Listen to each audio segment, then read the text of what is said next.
दुनिया की तारीख की बड़ी बड़ी एम्पायर्स चाहे मंगोल हों या फिर ब्रिटिश, सब ने ईरान पर कब्जा करने की कोशिश की मगर नाकाम रहे। आज तक जितने भी सुपर पावर स्टेट ने ईरान पर कब्जा करने की कोशिश की वो ईरान की 1 फुट जमीन पर भी कब्जा नहीं कर सके और पिछले 500 सालों से ईरान अपने इन्हीं बॉर्डर के साथ दुनिया में मौजूद है। यहाँ तक कि आज के इस मॉडर्न दौर में भी ईरान बड़ी बड़ी ताकतों की आंखों में आंखें डालकर बात करता है। आखिर क्या है ईरान के पास और क्यों इसे दुनिया की कोई भी ताकत हरा नहीं पाती? ईरान के मुतालिक हैरानकुन हकीकत जानते हैं आज के हमारे इस वीडियो में। तो चलें यार, बिना टाइम वेस्ट किए ही वीडियो शुरू करते हैं। हमारी इस दुनिया की तारीख में जितनी भी सुपर पावर रियासतें गुजरी हैं, तकरीबन उन सब ने ईरान पर कब्जा करने की कोशिश की है, लेकिन वो सब के सब अपने इस मकसद में नाकाम ही रहे हैं।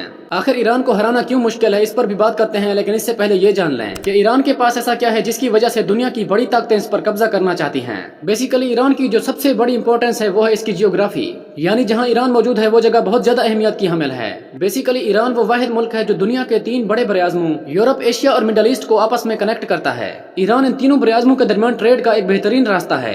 जमीनी रास्तों के अलावा ईरान की हदूद में 3 समंदर भी मौजूद हैं।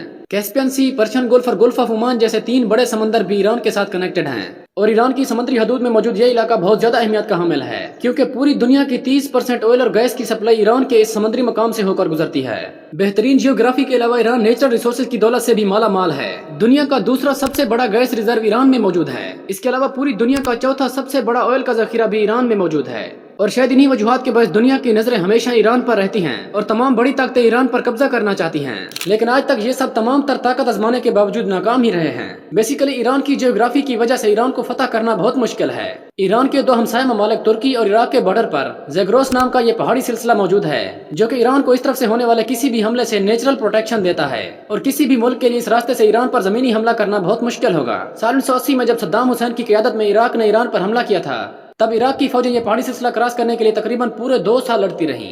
इसी तरह का एक पहाड़ी सिलसिला ईरान की नॉर्दर्न साइड पे भी है, जो ईरान को कैस्पियन सी की तरफ से होने वाले समुद्री हमले से प्रोटेक्शन देता है। जैसे कि हमने पहले भी बात की, ईरान की समुद्री हद में मौजूद ये इलाका काफी अहमियत का हामिल है, क्योंकि दुनिया की एक बड़ी ऑयल और गैस की सप्लाई यहाँ से होकर गुजरती है।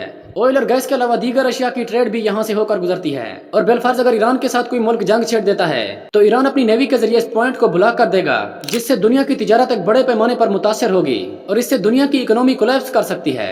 इसके अलावा ईरान में मौजूद ये 2 डेजर्ट भी ईरान को काफी प्रोटेक्शन देते हैं, क्योंकि ये दोनों डेजर्ट गर्म तरीन डेजर्ट हैं और इनमें 70 डिग्री तक टेम्परेचर भी रिकॉर्ड किया जा चुका है। यानी माजी में ईरान के शहरों तक पहुंचने से पहले दुश्मन ममालिक की फौजों को ये डेजर्ट पार करने होते थे या फिर ईरान पर हमला करने के लिए यहाँ स्टे करना पड़ता था, लेकिन यहाँ उनको काफी मुश्किल पेश आती थी, क्योंकि यहाँ का टेम्परेचर नाकाबिले बर्दाश्त हद तक बढ़ जाता है। बेसिकली ये सब तो नेचुरल प्रोटेक्शन है जो कि ईरान को प्रोटेक्ट करती हैं, लेकिन इसके अलावा भी ईरान कुछ मुख्तलिफ स्ट्रेटेजीज पर काम करके भी खुद को मजबूत कर रहा है।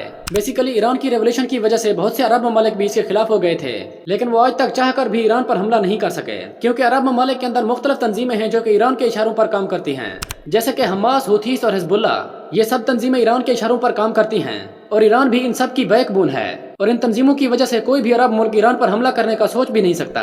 यहाँ तक कि ईरान बैक पर रहते हुए इन तंजीमों के जरिए अपने दुश्मन ममालिक को नुकसान पहुंचा रहा है।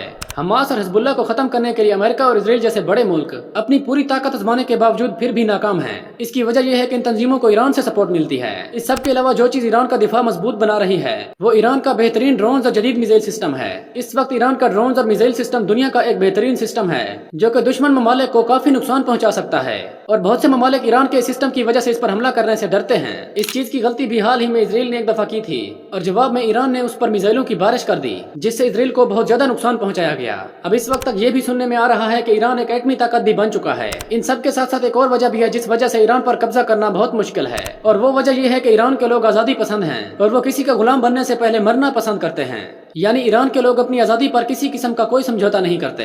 तारीख में ऐसा भी हो चुका है जब किसी रियासत ने ईरान पर कब्जा करने की कोशिश की तो उन्हें ईरान की आवाम की तरफ से बहुत ज्यादा मुज़ाहमत का सामना करना पड़ा। यानी जब भी कोई अगर ईरान पर कब्जा कर भी लेता तो ईरान के लोग इनकलाब लेकर आते थे और अवामी ताकत के जरिए बड़ी बड़ी ताकतों को भगा देते थे।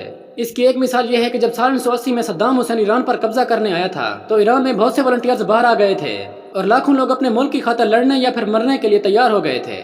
इस जंग में तकरीबन 2 लाख से ज्यादा लोगों ने अपनी जान देकर ईरान की हिफाजत की थी। वो सद्दाम हुसैन जो ईरान पर मुकम्मल कब्जा करने की नियत से आया था वो ईरान में 1 फुट जमीन पर भी कब्जा नहीं कर सका। 8 साल जंग लड़ने के बावजूद सद्दाम हुसैन कुछ न कर सका और उसे खाली हाथ ईरान से वापस लौट जाना पड़ा।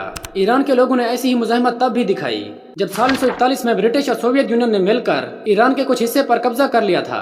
مکمل قبضہ تو نہیں کر سکے، لیکن اگلے کچھ سالوں تک یہ دونوں طاقتیں ایران کے کچھ حصے پر قابض رہیں، لیکن بعد میں ایران کے لوگوں کی طرف سے ہونے والی بغاوت کی وجہ سے ان دو بڑی طاقتوں کو سال 1946 میں ایران کا قبضہ چھوڑنا پڑا۔ ایسی اور بھی بہت سی مثالیں ہیں جب ایران کے لوگوں نے بہادری سے اپنے ملک کا دفاع کیا اور اپنے ملک کی آزادی کی خاطر اپنی جان تک بھی قربان کر دی۔ اب اس وقت تک دو بڑی طاقتیں امریکہ اور اسرائیل مل کر ایران کے ساتھ لڑ رہے ہیں، لیکن وہ چاہ کر بھی ایران کا کچھ نہیں کر پا رہے۔ آپ کو کیا لگتا ہے کہ یہ دونوں ایران کو ہرا پائیں گے یا نہیں؟ آپ اپنی رائے کمنٹ سیکشن میں ضرور دینا۔